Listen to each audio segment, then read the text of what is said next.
Jumpa lagi di channel UMKM Emas pertama di Indonesia adalah channel Niaga Emas. Bukan sekedar investasi, apalagi edukasi belaka.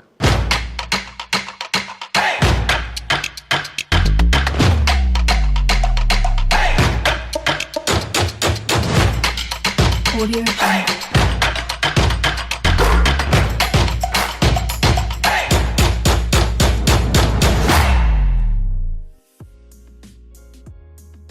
Dulu masyarakat memenuhi kebutuhan hidupnya dengan cara barter.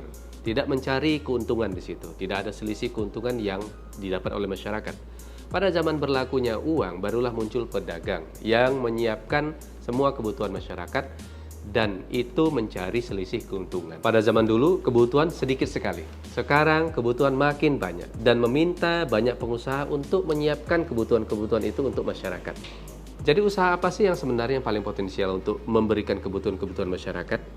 Yang halal, menguntungkan, juga berkelanjutan. Tapi menurut saya, usaha yang paling potensial adalah usaha yang kaitannya dengan tren gaya hidup.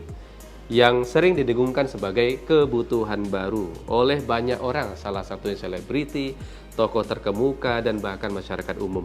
Jadi contoh beberapa produk yang ada kaitan dengan tren gaya hidup adalah skincare, ada make up, ada produk-produk fashion, ada produk wisata ya jalan-jalan untuk sekedar flexing, atau mungkin seperti produk-produk rumah tangga.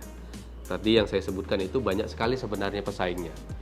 Itu ramai sekali. Tidak hanya di sosial media, juga di komunitas kita, di grup-grup, di lingkungan kerja bahkan. Ini ramai sekali. Jadi usaha apa yang kira-kira potensial, yang selalu mengikuti tren terkini? Dia selalu ramai, tidak banyak pesaing, dan bahkan sangat menguntungkan. Menurut saya adalah usaha emas perhiasan.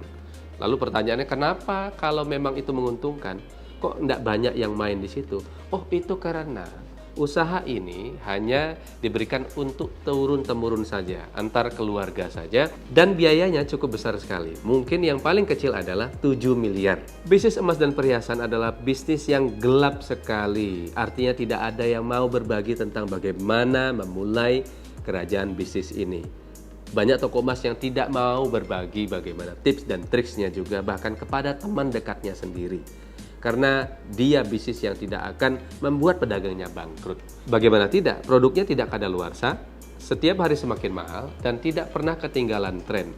Kabar baiknya, kita tidak hanya berdagang, tapi juga berinvestasi. Jangan heran kalau pemilik toko emas itu selalu kaya. Ikutilah seminar peluang usaha emas dan perhiasan. Adanya pelatihan-pelatihan, mentoring-mentoring, dari yang awalnya tidak tahu apa itu emas menjadi lebih banyak tahu. Hari ini ada ilmu baru tentang berlian. Selama ini saya tidak pernah terpikir bahwa saya akan jualan berlian. Alhamdulillah banyak sekali ilmu yang didapat. Selama 2 tahun itu banyak sekali benefit yang saya dapatkan. Saya bergabung selama 2,5 tahun dengan omset sekitar 200 juta. Kalau ditanya omset nih, ya sekitar 200 lah, 200 sekian ya. Omset selama ini sudah mencapai 215 juta. Omset saya selama ini ya sekitar 500-600 juta omsetnya. Saya mendapatkan omset penjualan emas mini yang di luar prediksi saya, ternyata luar biasa. Agar Anda tahu bagaimana memulai bisnis ini dari rumah, di tempat kerja, media sosial, dan dimanapun Anda berada tanpa memiliki tokonya.